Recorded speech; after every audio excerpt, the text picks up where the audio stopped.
So we're going to get started in a few minutes. We'll just wait a little bit longer for some more folks to show up.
Welcome, everyone, to our session on Russia and the Green New Deal. My name is John Feffer. I'm with the Institute for Policy Studies here in Washington, D.C. And we are expecting some more people to filter in. And I'll describe in a few moments the panel that we'll be having today. But first I'll say that this is part of a larger project called the Global Just Transition Project, in which we provide updates on Green New Deals and similar initiatives around the world. And we've done sessions on the European Green Deal and South Korea's Green New Deal. And we have future sessions planned on what's taking place in India, in China, and in Latin America. And then after that, we'll be taking a look at the situation at the multilateral level with debt and climate finance and trade. We've been doing some other initiatives as well on question of degrowth, looking at the question of financing of fossil fuel projects throughout Africa by the Chinese government and Chinese state-owned enterprises. And we are also looking at the question of local capacity for handling funds coming from governments to address climate change and energy transition issues. I'm going to put that information in the chat so that you can follow up to find out about future events, as well as the reports and the articles that we've already published as part of this project. But today we're going to look at the question of Russia and the Green New Deal. Those of you who have followed Russia know that Russia has a rather large carbon footprint and has been slow to discuss a clean energy transition. Russia is heavily dependent, of course, on its oil and gas industries, both for domestic use, but of course also for exports. However, there's been a thriving and very exciting environmental movement inside Russia. And there has also been the promotion of a Green New Deal, which we'll hear about today. So what I'm going to do is introduce our three panelists, and I'll give very quick descriptions of them now, and then I'll provide a little bit more information about them before they start speaking. They are going to go in the order that we have listed in our event, which means we're going to start with, I'm sorry, I'm looking for this right now. We're going to start with Vasily Yablokov of Greenpeace, talking about Russia's climate emergency. And then we will go with Tatiana Lanshina of goal number 7. And we'll finish up with Arshak Makichyan of Fridays for Future. Vasily Yablokov with Greenpeace, Tatiana Lanshina with goal number 7. Goal number 7, of course, is the 7th goal of the Sustainable Development Goals, which calls for ensuring access to affordable, reliable, sustainable, and modern energy for all. And then Arshak Makichyan, Fridays for Future. Many of you are familiar with that movement of mostly young people campaigning for addressing climate change urgently. But we'll start with Vasily Yablokov, who has been the head of climate and energy at Greenpeace. He's been working for Greenpeace Russia for 9 years. Before that, he was a researcher at the Kronotsky Natural Reserve in Kamchatka for 4 years. So he has a good on-the-ground experience with some of the front lines of Russia's climate crisis. Vasily, I'm going to turn it over to you. I'm going to mute myself, and I understand that you have a PowerPoint you're going to share with us, so look forward to hearing from you. Hi all, nice to be here, and thank you, John, to inviting. And yeah, I will talk about Russian climate emergency. And yeah, recently the Russian government has been talking a lot about climate change and the connection of natural disasters with the climate emergency. And it is actually happening. For example, today, as always, there are climate anomalies. In the western part, it's colder by the 15 degrees. In the far east, it's warmer by 20 degrees than average and climate normal. And the warming rate in Russia on average is near half degree per decade. This is 2.5 times higher than the global average. The entire area, especially the Arctic zone, is under the impact of climate change, and 2020 was the warmest year in the history of observation. The number of dangerous nature disasters in Russia has grown by more than 3 times out of the past decades compared to previous ones. And according to Roshydromet, is like a federal service for environmental monitoring. In 2020, the number of dangerous disasters amounted to 1,000, and 372 caused significant damage to the economy and well-being of people. In Russia, climate risks are not systematically assessed, but some regions report drought damage of 10% of the total budget, for example, in some region in European part like Tatarstan. While rainfalls increases, resulting in flooding in the southern agriculture region, droughts and crop failures increase. It threatens the food security of the country. And one of the most visible effects of climate change is the Russian catastrophic fires. And this year was a record year, not only in the scale of forest fires, their area, according to also to official data, is approaching 90 million hectares and continues to grow, but also in the number of fires in the Arctic zone. The saddest thing in this situation is not even the scale of the fire, but how regular they began to occur.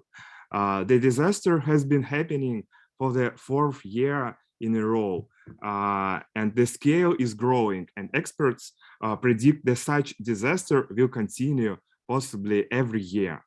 And this year, fires in Yakutia were especially catastrophic. According to experts, 800 million tons of CO2 emission came to the atmosphere only from these fires. In addition, fires cause smoke in the large cities in Siberia, especially in Siberia, which is extremely dangerous for human health, especially during a difficult period of pandemic. Additional deaths from heart disease and clearly associated with abnormal head. For example, in 2010, in the territories of 43 regions of Russia, wherein extremely high temperature was observed, mortality increased by 38,000 cases. It's nearby 30% like additional death. This year, heat waves were observed through the European part, which also significant increase in the burden of the health system. And yeah, they also know that pandemic in Russia quite difficult, and the health care system are under the big pressure. Another impact of the climate change in the northward spread of climate related infections. Sorry, where is this slide? Okay,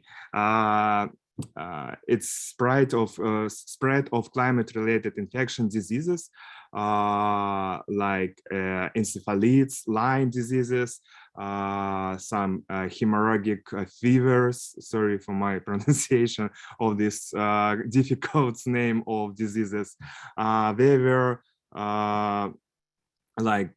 they spread the area and go to the north. Yeah, it's like mostly of these diseases is tropical, but now there are some cases in the north region and cities. With the waves of heat, floods,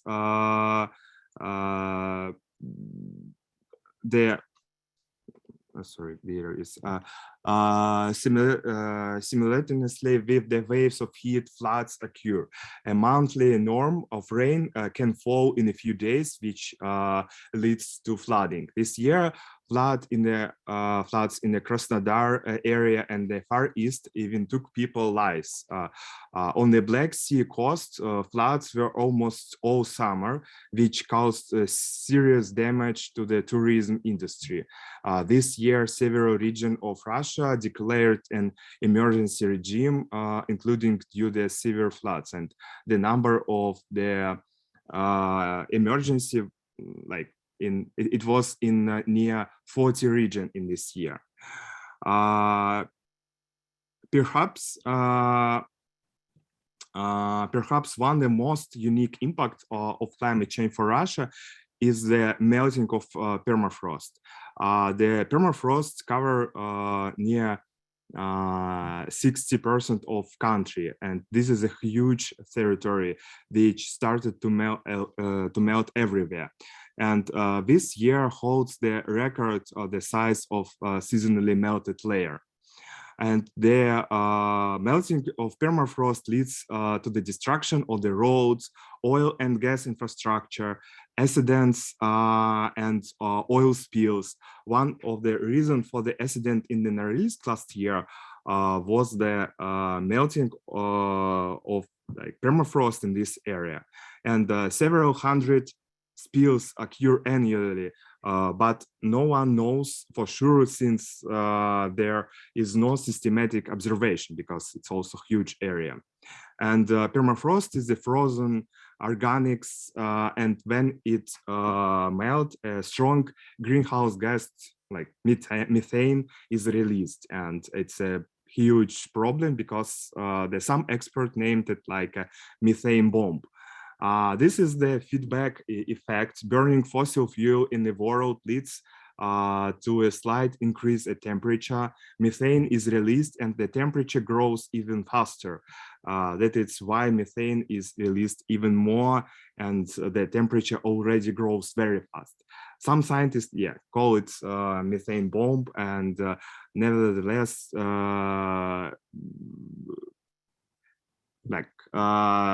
that are not sure that we can already stop this process. But nevertheless, Greenpeace activists and environmental activists believe that we must do everything possible to slow it down.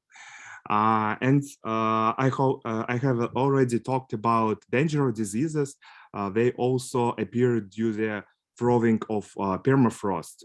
For example, in 2016, there was an outbreak of anthrax, which caused the death of huge herds of deer, and indigenous communities suffered a lot. In addition, this is a slide from these cases. And in addition to frost, Arctic ice disappears. This year holds another minimum record, which also leads to an increase in albedo and a large heat absorption by the Arctic Ocean. Therefore, the changes in the circulation of the cyclones through the region and a huge number of weather anomalies are recorded through the territories. And the Arctic is one of the most vulnerable parts of our planet due to the feature of the planet and polar intensity. Climate change is in the polar region is shown much more strongly. And nevertheless, this doesn't stop the Russian government from new infrastructure project and in the region, including drilling wells, oil and gas production, which is not economically feasible and very dangerous in such condition. In addition, there are opportunity for sea traffic along the Northern Sea road, and increased traffic can also negatively affect to the Arctic environment. And in conclusion, Russia does not evaluate the climate risk, so we don't know the exact cost for those region. We do evaluate it. Their costs can be huge because we see an obvious impact of human health, and Russia does not yet have a clear plan for how to adapt to climate change, and on the next year plan should appear in the region. But we see that there is no clear understanding of climate risk. And meanwhile, Russian citizens have concern about climate change. According to surveys, we see that most people are worried about the future and perceive the climate change as a threat. In addition to the fact that Russia is very badly affected by climate change, our country is still one of the main emitters of greenhouse gases. And in order to prevent the worst case scenario for Russia, the necessary urgent action for all countries, and Russia, or on the one hand, must push everyone to a radical reduction in emission. On the other hand, reduce it when there is huge potential that, like, my colleagues will talk about, and I think it's over to Tatiana's presentation. Thank you, Vasily. That was excellent. We got a really good picture of a, well, unfortunately, somewhat depressing situation of fires, excessive rain, anomalies across the Russian territory, but also some greater concern, especially in the Russian population, about climate change as a threat. I'd like to turn now to Tatiana Lanshina, and Tatiana is with an organization called Goal Number 7. And as I said, Goal Number 7, and maybe Tatiana will explain more about this, but Goal Number 7 comes from the Sustainable Development Goals, and the goal states, ensure access to affordable, reliable, sustainable, and modern energy for all. And Goal Number 7 has launched international renewable energy certificates as part of a system of providing incentives for sustainable energy producers and sustainable energy consumption. And before that, or perhaps still, I don't know if you're still affiliated, but was with the Center of Economic Modeling of Power and Ecology at the Institute of Science, where she was involved in issues of energy modeling, development of renewable energy in Russia and worldwide, analysis of the development of wind and solar power projects in Russia, development of CO2 emission reduction scenarios in Russia. So a very strong background in modeling and in evaluating the risks of carbon emissions and strategies for reducing carbon emissions. So Tatiana, very much looking forward to what you're going to tell us about the Russian Green New Deal. Thank you, John, and hello, colleagues. So yes, I still have two affiliations, but not with the Institute of Sciences, but with RANIPA. This is Russian Academy of National Economy and Public Administration. And the second affiliation is the NGO Goal Number 7 that promotes renewables in Russia, as John has said. And last year we had a project together with Greenpeace, and so Vasily was involved in this project too, and we created the document that was called the Russian Green Deal. And in this document we tried to look into how the Russian Green Deal could look like if there was some official discussion on that. Unfortunately, Russia is not discussing any Green Deal at the official level at the moment, but still last year, I mean 2021, it is almost last year. So in 2021, we had a lot of new developments in Russia in the sphere of climate policies and a bit in the sphere of energy policies. So I will talk about it more. So what changed in 2021?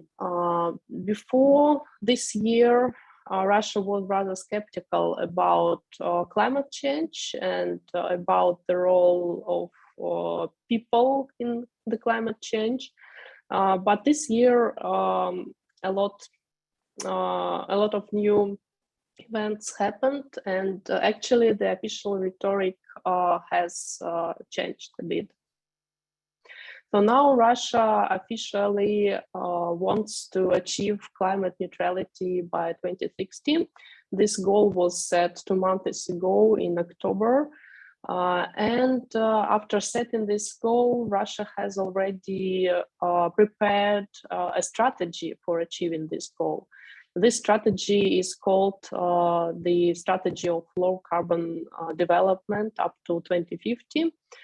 So there is a little discrepancy between the goal itself, it's up to 2060, and the strategy, it is up to 2050. But still, despite the fact that Russian politics and many Russian corporations became more positive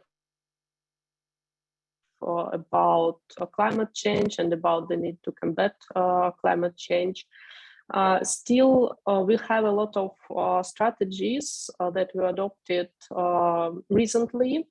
And they say that Russia is going to extract a lot of fossil fuels. It is going to increase its exports of fossil fuels. And so they mean that we are not going to change the economy much, and we are not going to diversify it much. So, for example, in 2020, we adopted the energy strategy up to 2035, and it says that we will increase the volumes of natural gas extraction. We will try to keep the volumes of oil extraction the same, and we will increase the volumes of coal extraction significantly. So it contradicts with the global trends a lot. And another important document that was adopted in 2020 was the plan for the coal industry development up to 2035. And it also says that Russia is going to increase coal mining, the volumes of coal mining, and it is going to develop exports of coal. It also contradicts with the global plans a lot, because many countries, especially in Europe, have already decided to phase out coal, and it means that their demand for coal is already decreasing, and for the demand for Russian coal in Europe has started to decrease, and the plans in Russia are to substitute European exports by Asian exports. And in Asia, there are a lot of problems with that too, because so far many Asian countries cannot phase out coal because their economies are developing rapidly. And despite the fact that they introduce a lot of renewables each year, still they need more and more energy, which can come from coal at the moment. But Asian countries have huge problems with environment and with people's health, with the quality of air and so on. And all these problems are understood at the official level. And it means that we need just several years to see new decisions in Asia that will limit the use of coal. And I think that it will happen before 2030, that coal demand in Asia will start to decrease significantly. Russia has also adopted some new plans in 2021 after the change in the official rhetorics on the climate. So we had new plans for Kuzbas and Komi Republic to diversify their economies. These plans were adopted in summer, in July 2021.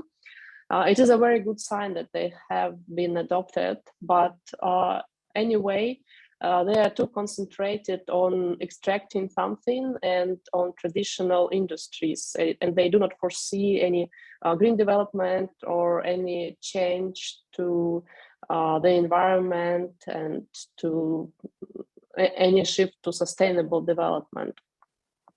And I have already mentioned the new strategy of low carbon development up to 2050. That says that Russia will achieve climate neutrality by 2060. And this strategy is very, I would say, pessimistic on the reduction of greenhouse gas emissions.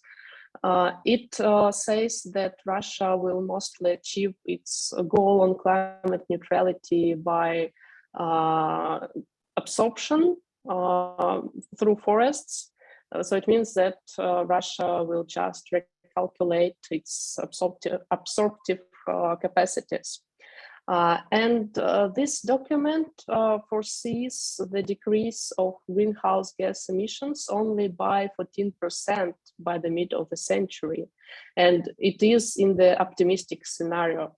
So in best case, according to the strategy, the emissions in Russia will decrease only by 14%. It means that no change in the structure of the Russian economy is planned at the moment. And here are some numbers from this strategy. So you can see that in the target intensive scenario, the emissions will increase by 2030, and then they will go down, but only by 14% compared to 2019. And we will have a lot of absorption. And now a few words about what we proposed in the Russian Green Deal last year together with Greenpeace. So here you can see the structure of Russia's emissions, and you can see that the bulk of emissions goes for energy. It is 79%.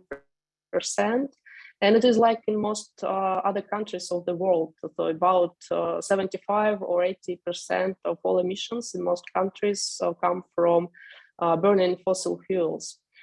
So here by energy, I mean not only burning fossil fuels to produce electricity or heat, but also those emissions that come from industry when fossil fuels are burned. So these are all fossil fuels that are burned in any sectors.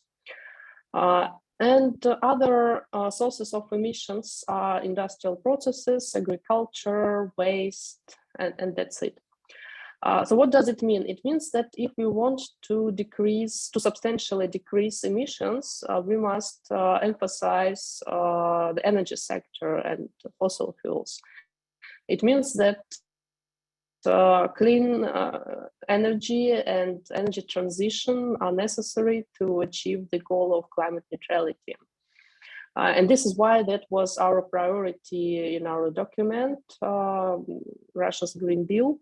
We developed a lot of measures targeted at achieving energy transition in Russia.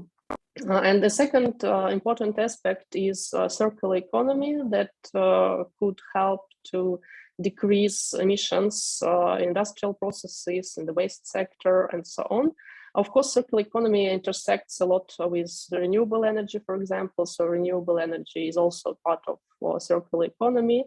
But here, talking about circular economy, we emphasized different industrial processes like industries that emit a lot, like aluminium, like steel, like cement, and so on. So we tried to develop measures for those industries, how they can significantly reduce their emissions. And the third priority was sustainable forestry. It touched upon the absorptive capacity of forests as well, but that was not the major point of our recommendations. So in Russia, we have a huge problem with forests. So like Vasily said, we have a lot of forest disasters each year. A lot of forests are burning, and there are not enough measures to prevent these things. So we tried to bring up some measures that could help improve this situation. And a few words about renewables in Russia. So as I said, the major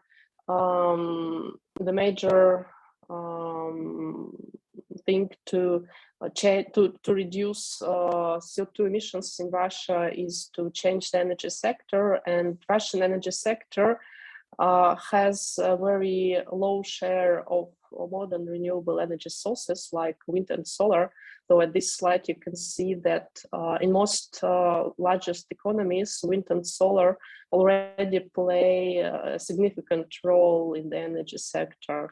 And on average, globally, last year, wind and solar produced about 10% of all electric power. And in Russia, you can see that this share is very close to zero. So last year, we had about wind and solar in Russia. And the similar situation can be observed only in Indonesia and Saudi Arabia among the largest economies. So you see that we have a long way to go to transit our energy sector and make it greener. And here are some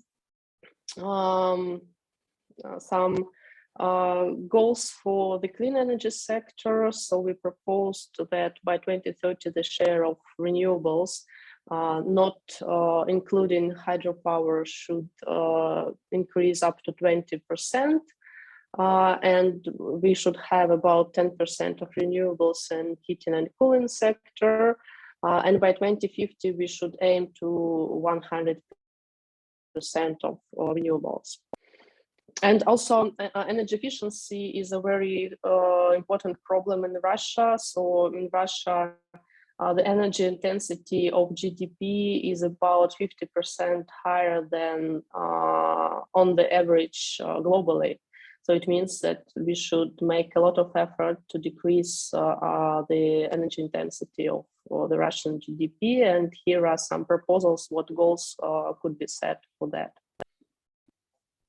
In the circular economy, we proposed to aim for carbon neutrality in metal and cement industries, so most emitting industries that are very developed in Russia and that are important sources of income for Russia. Also in agriculture, we have a lot to do. And there were a lot of measures on decreasing the volumes of waste that we have in Russia. And the last area for action is sustainable forestry. And here the focus was to try to avoid exploiting wild forests and develop intensive forestry on previously developed lands, and also protection of forests. So this sphere is very underfinanced in Russia, and much more funds are needed to protect forests from fires, and not only from fires. So I think that I will stop here. And maybe if there will be some questions after all presentations, I would be happy to answer. Thank you. Thank you, Tatiana. That was excellent. It was also very sobering, your statistics on Russia's plans to expand the number of fossil fuel targets and shifting markets away.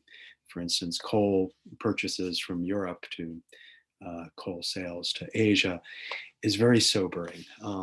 And in many respects, it looks like Russia, the picture you paint of Russia looks like, well, the picture of many industrialized countries, but only maybe 20 years ago or 15 years ago, in terms of the plans for fossil fuel extraction and the tiny share of renewables in the overall energy production is just very, very sobering. But we will have more questions about that. I'd like to turn to Arshak Makichyan, and Arshak is a Russian climate youth activist, and he, in December 2019, began staging solo school strikes for climate every Friday, as many of us are aware of the Fridays for Future movement. And this became, a actual movement in Russia as well, very encouraging. He did this for more than 40 weeks. and inspired many other individual protests as well. And he has also been jailed for these actions after coming back from Madrid in December 29 after speaking at the United Nations Climate Change Conference. That was COP25, the previous COP. So Arshak is going to tell us about what's going on the ground in terms of climate activism. Arshak, thank you for joining us today. Yeah, hello. Thank you for inviting me and others, yeah, and organizing this. Yeah, I think climate movement in Russia is an anomaly, like climate crisis is anomaly. So the same is with climate movement, because like I found out about climate crisis from Greta Thunberg strikes, not in school or in university. So it's quite strange because there is nothing about climate in schools or yeah, universities, and that's the problem, because like our education is failing young people, because mostly a lot of people don't know about climate crisis or don't understand how serious is the situation. And yeah, I found out from Greta and then started to read about it, and it was quite difficult because a lot of information about climate crisis was in English, and I was reading in English and trying to figure out this issue. And I was a violinist, and yeah, I was studying in Moscow Conservatory, and then I started my strikes, and like I gave up my career as a violinist because I understood that we should do the strikes in Russia, and it's quite impossible to combine these things while being professional violinists and climate activists. And we created like the first climate movement in Russia. We started to talk about climate crisis as a crisis, because before us, people were silent about climate. They were thinking that we have more serious issues, but now the situation is changing. People starting to talk about climate crisis, media starting to talk about crisis, and NGOs starting to talk about climate crisis, because it's serious, because the world is changing and we are not from another planet. Vasily was talking about climate emergency. We had a banner, climate emergency, it was in English, and like we had a strike for 3 people, and we were detained for this strike. It was before the COP25, it was the case, John, you were talking about, when I was arrested for 6 days, and this banner is at the police station. So climate emergency is jailed in Russia. That's the problem.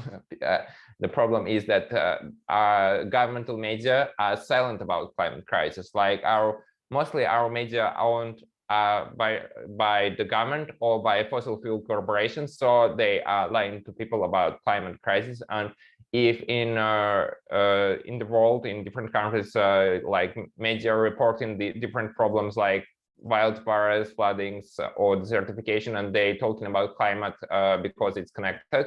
In Russia, they do not do this. They talking about wildfires, and that's it. So it's quite a problem that people don't understand how these issues connected to climate crisis, and we like a movement doing these educational things, and we're trying to do protests, even though it's quite difficult. Like this protest with this banner was just for 3 persons. We have sent an application, and the government illegally refused us, and we were just 3 persons on the square, and we were detained. And then I was arrested for that for 6 days. And prison in Russia, it's not like in Europe. Yeah, so it was not a comfortable experience. Like, and yeah, it could be worse, much worse, because there were a lot of reports about torture in Russian prisons. And yeah, now situation is getting worse. But we did this. We organized climate movement. Like a lot of weeks I was striking alone, and then other people started to join me, and we started to organize this movement. It was first climate movement on the national scale, and we had like 5 or 7 cities every Friday striking for climate. It was an unusual thing for Russia, because a protest is not a usual thing for Russia. People are afraid to protest even before the pandemic, when it was better. The situation with human rights in Russia, yeah, it was better 2 years ago, and now it's getting worse. And yeah, we were organizing this movement, and it's great. The movement was growing, and then the pandemic came, and the government using the pandemic as an excuse to restrict human rights in Russia, and that's quite a problem because if before the pandemic the government was refusing us for right to strike together, we were organizing queues for single strike, and we were organizing climate community in Russia. And for young people, it's very important to talk with each other, to feel not that they are not alone. And that's one very important issue, because activists in Russia now are marginalized, because like if in Europe, like politicians meeting activists saying, oh, you're doing a great job or something like that, or like media writing about these activists, in Russia, media, even independent media, are silent about activists. They're talking about us when you're arrested, and that's it. They do not like support you when you're doing your work. They support you when you're arrested. It's about independent media. And like the governmental media are completely silent about Russian Fridays for Future movement. They talking about like Greta Thunberg, and it's easier to like to criticize her because she is from a rich country, and yeah, she is not striking in Russia. So it's quite difficult to be an activist in Russia on many levels. Because we do not have this activist culture because of our history.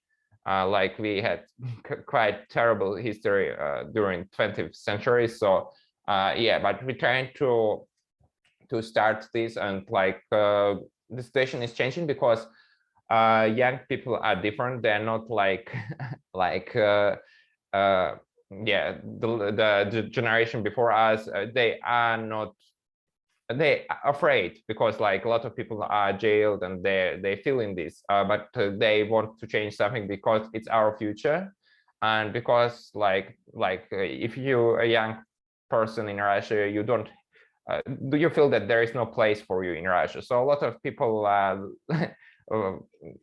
going to live in other countries. It's a problem for Russian movement as well, and for yeah, a lot of people are fleeing from Russia because of the political persecution and things like that. But anyway, everyone cannot leave Russia, and we need to do something on the national level. So I'm trying to continue to do our work, even though it's getting political situation is getting worse. And that's why it's so important to mention Navalny case, when they tried to poison the most famous opposition in Russia, and after that when he returned to Russia, they jailed him. It's very important. It's not about climate, but it's about poisoning and jailing like human rights in Russia. Even though you're like very famous, you have a lot of support, they can jail you.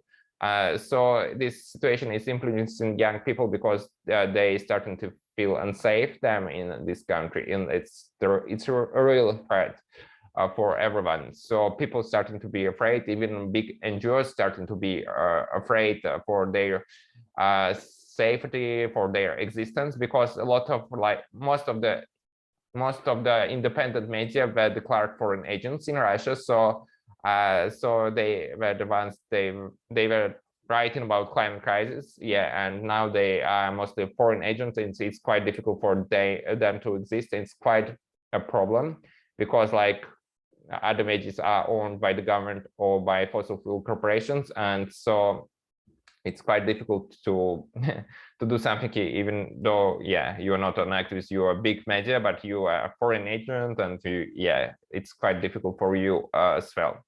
Yeah, but there are, of course, a lot of good news as well, because we were a small movement in Russia, but we organized a lot of great campaigns. Like we organized a campaign about when there was declared a black sky mode in Krasnoyarsk. It's happening because of the coal burning in Krasnoyarsk. Yeah, and we organized single strikes in different cities. It was before the pandemic, and we were just about 20 people in Russia, but like several cities. And like a lot of media reported about it because like Greta Thunberg reposted, and it was like yeah, it was some solidarity action. It was something new for Russia because we're starting to do this things like solidarity is a new thing for Russia, but when you're a climate activist, you're starting to understand these connections. That's why, like, I'm talking not just about climate, I'm talking about politics, I'm talking about everything, because I'm starting to understand that we need solidarity, we need this, we need to unite to fight this crisis. That's why, like, I'm being starting to be more political. It's like I'm starting to feel myself as a part of a bigger society, independent, like civil society in Russia. And there is civil society in Russia. The situation is changing, even though, like, there is a lot of repressions and stuff like that, but people educating themselves, they starting to understand that it's not okay, that it's not okay that one single person decides everything in Russia. And if you want somebody to be released from prison, if he or she is prosecuted unfairly, you should, like, go to the president. It's not okay that system works like that, and we cannot change the situation on every level, on, like, even with Green Deal or with everything, if there is just one person deciding everything, because we need to change quickly, and we need everyone in this process. So we need opportunities and a working system, and the system in Russia doesn't work at all. So of course, there are a lot of problems, and floodings, wildfires, everything. And we trying to do to start to talk about it, even though, like, we just starting to do this, because, like, if in Europe, like, about just transition, people were talking for years and years, we in Russia just starting this discussion. It's quite difficult because propaganda has more resources, of course, but truth is behind us. So I think if we will continue to do our work, the situation will get better, and it's getting better quite fast, because the situation about climate awareness when I started my strikes was quite different. It was much worse, and I was feeling myself as, like, people couldn't understand what I'm doing, like like I'm insane striking for bad weather or something like that. So the situation is changing, and it's great that experts did this work. They written Russian Green Deal, and we organized campaign about it as well. Like a lot of independent politicians signed in for this Green Deal, about 50 politicians. Some of them now not in Russia because of the political persecution. Some of them are in prison, but, like, Russian future are for Green Deal. So a lot of real Russian people supporting Green Deal. But because of the political situation, we cannot promote it on the political level, because you cannot take part in the politics in Russia if you are independent. So I'm not sure about like Russian plans to be carbon neutral till 2060 or whatever, because it's not important, because, like, Russia can, like, decrease emissions. Of course it can do that, and I had a joke on my Twitter about it. Like, I had written that, oh, maybe Russia will be carbon neutral till 2024 because they will jail everyone, and if you are not jailed, you will be declared foreign agent, so your emissions will be foreign. So we should remember that action on climate should be not just about climate, but about community, about people, because a lot of people now feel themselves like left out from everything. We see how it's happening with the COVID, because people don't understand how working vaccine. They do not have this knowledge about, like, how it's working, but they afraid, and they starting to fight even against things that are, like, good for them. So if we want to educate people, if people won't be able to take part in climate action, and if people will be left behind, then they won't do climate action. And we need everyone in this crisis, so everybody should be able to take part in this action. So we need a system change in Russia. So it's not just it's not like it's real. We need systematical changes in Russia. It should be political, because, like, the current government failing us. They were talking, they did nothing in 20 years, and so it's pretty much the same government. They did nothing on climate in 20 years. So how we can expect action from them now? How we can we believe to their promises about future if they arresting people, if they prosecuting people, if they calling NGOs, foreign agents? So I think we shouldn't trust the current government. We should continue our work to educate with people. We should work with people. We should educate them, and we should continue to do our work, because like I think change is coming to Russia, because these people in the government, they do not have the trust from the people. People starting to understand that something wrong. So the change is coming in Russia. I believe in that, and I think that we will play our role in fighting climate crisis, because it's not about being carbon neutral till 2050. It's something much more important and much more difficult, because we see how it's that climate crisis happening is faster and more terrible than it was promised by scientists. So we need to do more, and we shouldn't give up, because otherwise it will be worse and worse. We need to continue our work and unite to find climate crisis. Yeah, so I think that's it.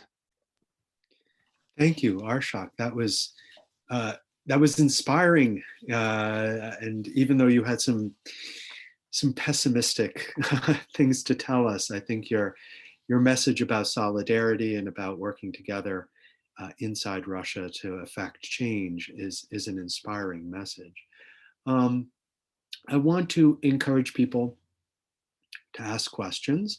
You can put those questions in chat, or you can put them in the Q&A. But I'm going to take executive privilege and ask the first question.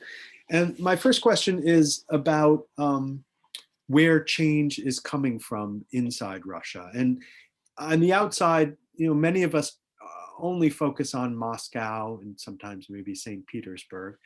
But obviously, Russia is a very big country, and there's a lot going on inside the country. And of course, there was some news coverage of the protests that took place in Khabarovsk around the removal of the governor there.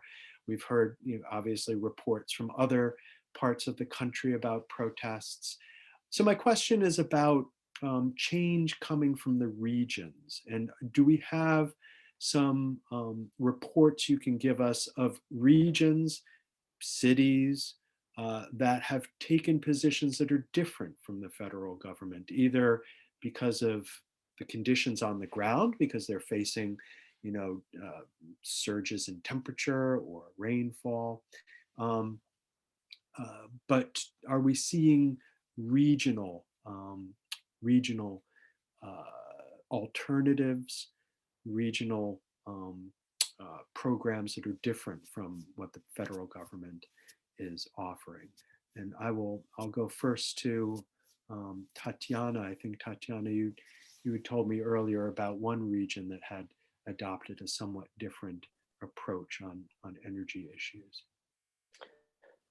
Yes, we have some examples of regions who develop new sectors, green sectors, and I was talking to you about the example of Ulyanovsk, who have developed a cluster for wind energy technology. And I suppose that Vasily can say a lot, because they have done a research on regions recently, and they had some very interesting results. Yeah, exactly. We did a ranking of openness to the Green Deal in Russian region, and yeah, they have estimation of different regional measures, and we just see that no one region in Russia is green, but if we collect some green measures from different regions, we can create a one green region. Because one region like Sakhalin region has a goal for carbon neutrality, but sometimes we have some question for this. But anyway, it's the first region which has this goal. And yeah, for example, Ulyanovsk region, Tatiana talks about wind energy cluster. They have a goal for renewables. For example, they want to achieve a 30% of like share in energy in renewables by 2025. And it's quite ambition for like Russian region, and yeah, and we appreciate this and so on. And also we found that 42 regions have different renewable energy projects. It's like more than it's half of Russian regions, and yeah, it's also can like give some inspiration that we don't lose everything in this country, and we can like go to the green energy transition and so on. And also some region, for example, have some achievements in circular economy, and they, for example, want to reduce waste, for example, and don't talk about only recycling. Some region have like quite like beautiful plan about reduction of carbon emission in the whole economy of region. Yeah, and we sometimes we see that some region is more progressive than federal government, and they, for example, very openness, and they talk directly about phase out from fossil fuel, for example, and they just see future without fossil fuel. And yeah, it's like, for me, it's big inspiration. And in our theory of change, for example, we want to collect this different region and different experience of region, and to share this for our region. And we can create this puzzle from a green region, and to be green Russia, to go to green Russia. Yeah. Excellent. And Arshak, you talked about protests elsewhere. And I mean, you were in Moscow, but there were other cities that participated. And I'm wondering, is there more green activism outside of Moscow in some parts of the country than inside Moscow? Yeah, like Moscow is the biggest city in Russia, and there are about 20 million of people. And when like we were organizing strikes for 70 or 50 people, and in smaller cities where the population is about 1 million or 2, there were the same amount of people. So it was strange, because like we are a rich city where people have time, knowledge, everything. And we, yeah, the movement was like, even in some cities, even bigger. Yeah, it was before the pandemic, because now it's quite difficult to survive in different regions, because like Moscow is a rich city, and for me it's like something about climate justice. You were right about that, like, yeah, and you were right about that change is coming maybe from the regions, because like infrastructure, oil, gas infrastructure going to collapse because of the permafrost melting, and so anyway there will be action because everything gonna collapse. So yeah, there are some regions where we had some ecological things, movements organized, not maybe about climate, but they won their things. We had protests about garbage in Arkhangelsk region. They were protesting against garbage from Moscow, and they won. And this project was cancelled. So it was an unusual thing for Russia, because they were protesting. It was like real protest with camps and stuff like that, civil disobedience, and they won this. And after that, the government started to do something about recycling on the national scale.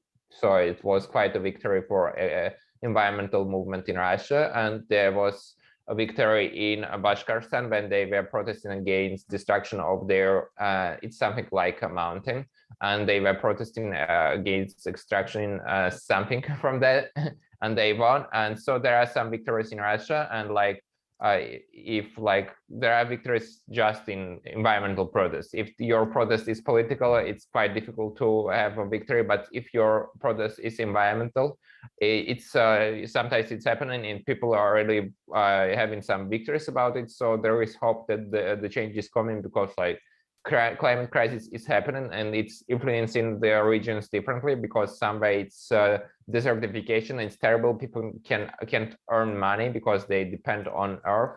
So I think change is coming, yeah, from regions, because yeah, in Moscow, in rich cities, yeah, it's quite yeah, it's not like in the regions. People not connected to the nature, and yeah, it's quite a problem. Excellent, thank you. Thank you all for that. We do have a question from Rolf. What could be the drivers of change? And you've mentioned some of them, of course. I mean, the climate crisis itself is driving change, whether it's permafrost melting or it could be protest movements that we've seen have had some effect, especially as Arshak points out. Some environmental protests have more success than explicitly political ones, and actually achieve some victories on the local or regional level. What other drivers for change would you say are there in Russia today? I think that it's raise awareness in society and the interest of media, because media started write like much more about climate crisis and like some economic of climate crisis, especially after like some Putin's speech and like other top authorities. I think that yeah, people will interested more in climate change and more worrying more about climate change. And also, of course, people see around them the climate anomalies, like very cold winter, like strong rains and so on, and also it drive them to like care about like this. And another thing, it's of course trade. It's international trade, because European Union like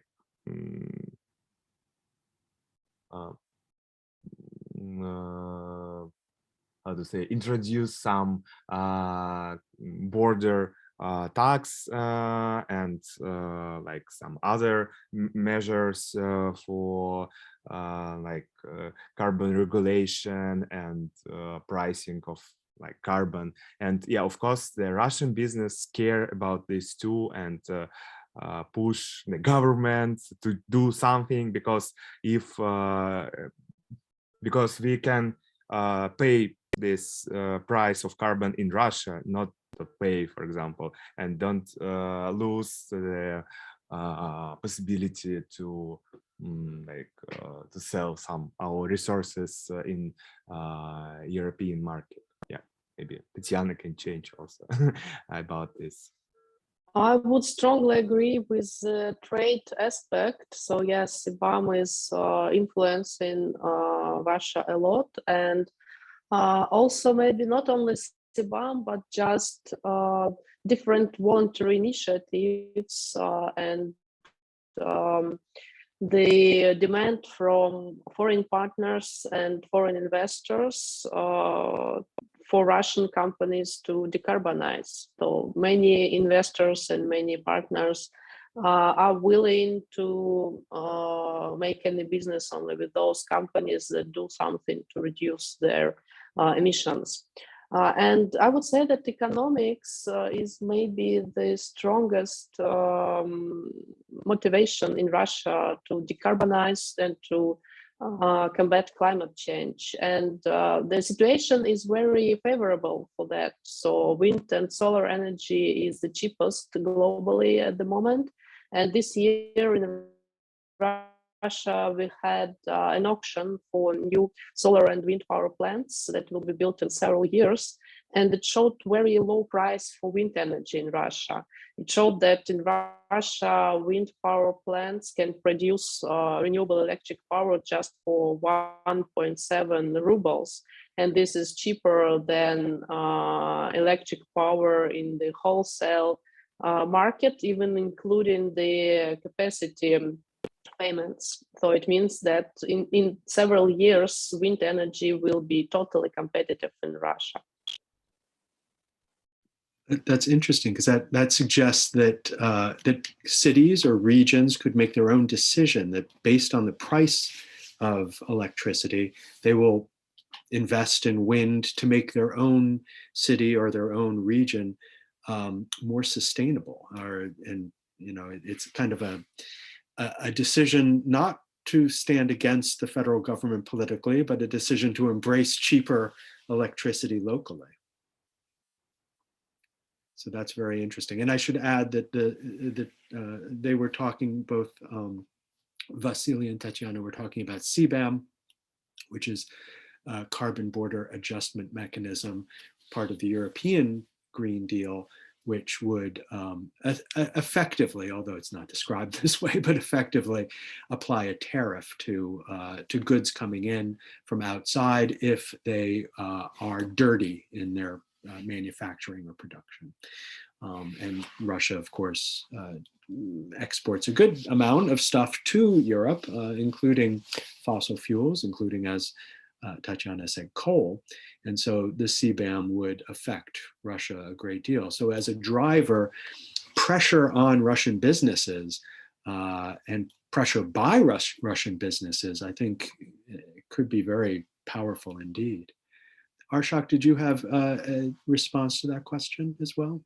I think that justice should be a driver for action for climate action, because if you live in Moscow, it's influenced by climate crisis because there were heat waves, floodings, and a lot of problems because of the climate crisis. But yeah, justice should be a very important driver, because Russia is a rich country, but it's one of the richest country in the world.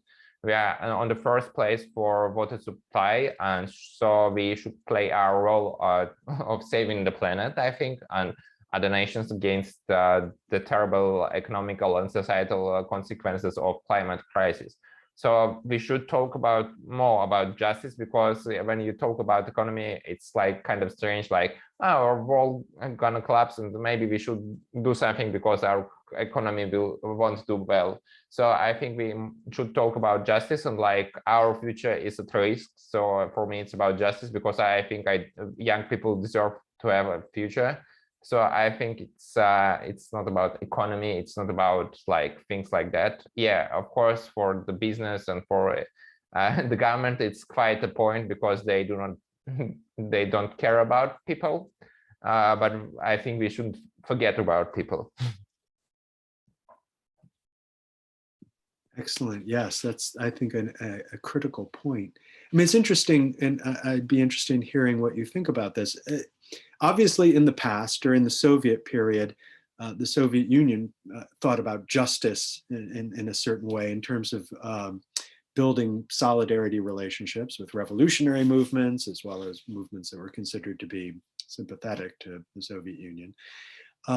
And during the Putin period, there has been some sort of continuation of that, obviously not according to Soviet principles, but there was certainly a campaign to send the Russian vaccine, Sputnik, to other countries as a part, in some sense, I mean, as part of solidarity.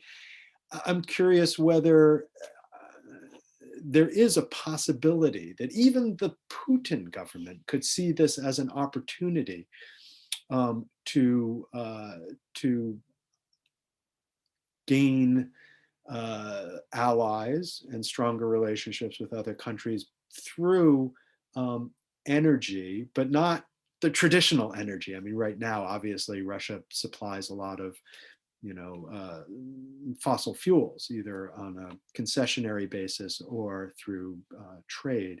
But is there that possibility that Russia could see itself eventually not only as having a Green New Deal at home or a Green Deal at home, but actually, forging a new relationship with other countries based on a transition in energy.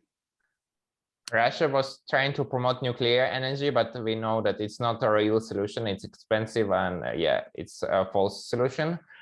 So it's quite a problem because yeah, Russian government, not Russia, having solidarity support to other regimes like itself.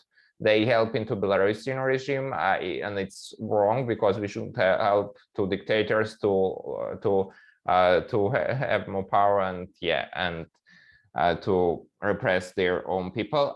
So it's quite a problem. Yeah, it's almost the same what it was during the Soviet period, and we need different kind of solidarity because I am a part of global movement, and when I was arrested, a lot of activists from Fridays for Future were protesting the Russian embassies to support me because it was not right that I was arrested. And we trying to build a new kind of solidarity, not political, not about money or not about yeah, gaining more power, because now for the Russian government everything is about power. It's not about saving our future, doing some good stuff. It's about power. For young people it's not about power.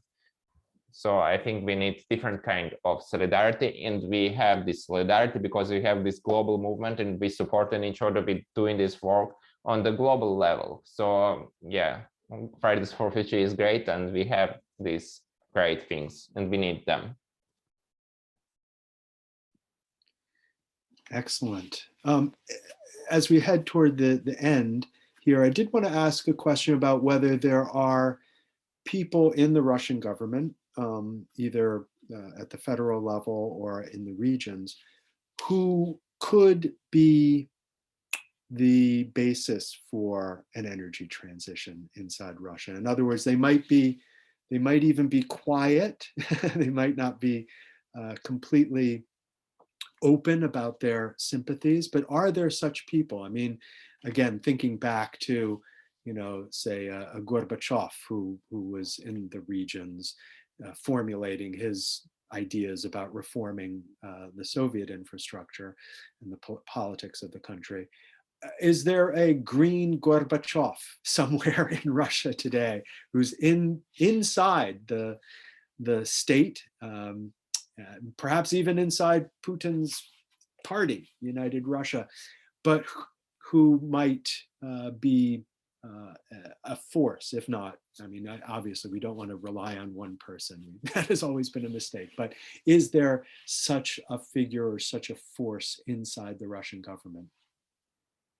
I think that we are in such a situation now that anyone in the government can become such a force, because the situation in the world is changing very fast, and many green solutions are becoming more and more economically attractive, and becomes more and more clear that to have sources of income in the future, Russia needs to develop some new industries.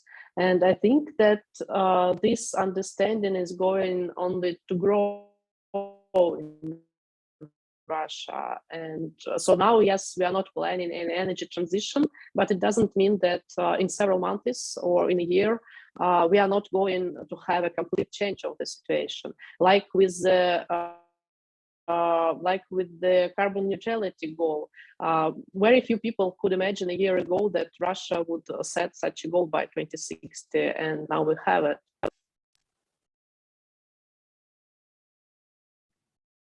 Yeah, I think that our Russian government is not like equal, and it's a different forces, more conservative and more progressive, and the balance between them is very important. But yeah, I think that some progressive in energy issue, it's like quite, I think, quite weak and not don't have enough power. But I think that, yeah, I'm agree with Tatiana that everything can be changed like very fast, and especially the price of renewables can be big a driver to this change, because the big the main plan for energy transition in Russia is to develop nuclear energy, which is super expensive, and like it's too long to build new like stations and so on and so on. And renewables every year, maybe not year, every month became cheaper and cheaper, and I think it will be just some natural process that renewables will just replace all other energy sources, and even in Russia, because it will be, yes, Russia talk a lot about money, and it's yes, it will be so clear that we spend the money for like some golden things, and like nuclear station. And I think that everybody who have like some brain can understand this, and even in government. Arshak, I know you have a pretty pessimistic view of the government, so I'm not going to ask you that same question about a green Gorbachev, but I am interested in hearing what you think about what Tatiana and Vasily are saying about the economic drivers. And I know you've stressed justice and you've stressed the importance of activism, but how do you evaluate these economic drivers, the falling price of renewables, the push maybe by Russian businesses to embrace an energy transition? Do you see that as a positive trend? Yes, it is a positive trend, but maybe not now, because like we get in from renewable just 1% of energy, so it's almost nothing if you thinking about the situation in Russia. So maybe in a few years it will be able to play its role, because we have fossil fuel lobbyists, and we don't have renewable energy lobbyists in Russia, and we're trying to promote it in Russia, because we're talking we need just transition, we need more renewable energy in Russia, and we're doing this work. And I think when you were talking about green Gorbachev, you were talking about different times. Now the situation is changing quite fast, and it's changing on internet. And like something happened, and Greta Thunberg appeared. Something like that can happen in Russia as well, because change is coming quite fast, and because of the internet and faster communications. Change is coming anyway. I'm not sure how it will happen in Russia, but it will happen, because there is no option or to give up on our future, and it will be stupid, like really stupid. And we know that how the world united in 20th century to fight evil. So now I think the same will be done, and everyone should play their own roles, like activists putting more pressure, NGOs doing some other stuff, and economists talking about the green economy is better than not green economy. So everyone should play their roles, and maybe we will achieve something together. Excellent. Well, that leads me to the last question, and it's a quick question. You can answer it very quickly. When people outside Russia ask, well, what can we do? Is there anything we can do to help this situation inside Russia, to help advance an energy transition? And bearing in mind what you have talked about in terms of the foreign agent law, which has been used to really make it difficult for NGOs and social movements inside Russia to operate when they're branded, when they're labeled foreign agents, if they get money from outside organizations. So keeping that in mind, what can people do outside of Russia to help this situation?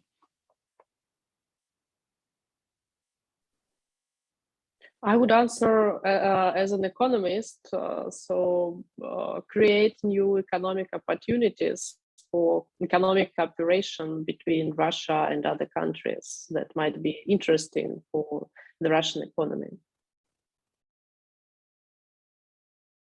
Do you have any examples of that? Of course, there is a lot of international cooperation in the renewable sector. So most enterprises that function in Russia, they involve some sort of cooperation with other countries and with foreign companies as well. I think you can do your best, because it's easier for you to figure out what you can do because you're living in different conditions.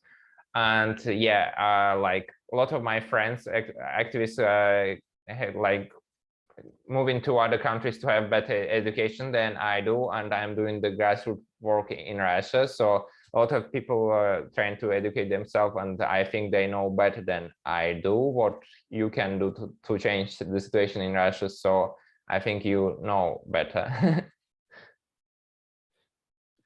Excellent, thank you. And Vasily, you get the last word. It's a very difficult question. Yes, you mentioned about foreign agents, and yeah, I had two thoughts also.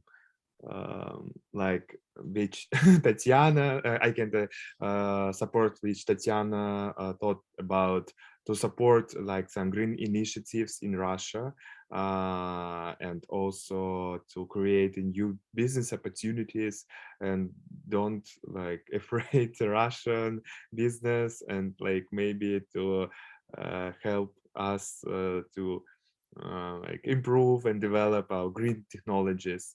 It's one side, from one side. From another side, it's maybe listen from the Russian activists and to be care about like what they talk about, and like maybe like organize more this more events like this to like listen to some real situation, because of course like our Ministry of Foreign Affairs talk a lot about how Russia is beautiful and do a lot, and how clean our energy and so on.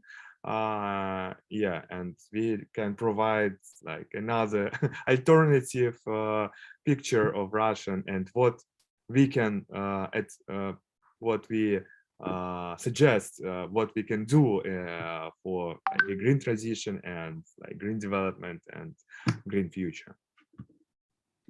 Excellent, thank you all. And of course, we're gonna follow up on your suggestion, Vasily, immediately, and we will be writing this up and publishing it and trying to get the word out, and also doing similar kinds of events in the future on this topic.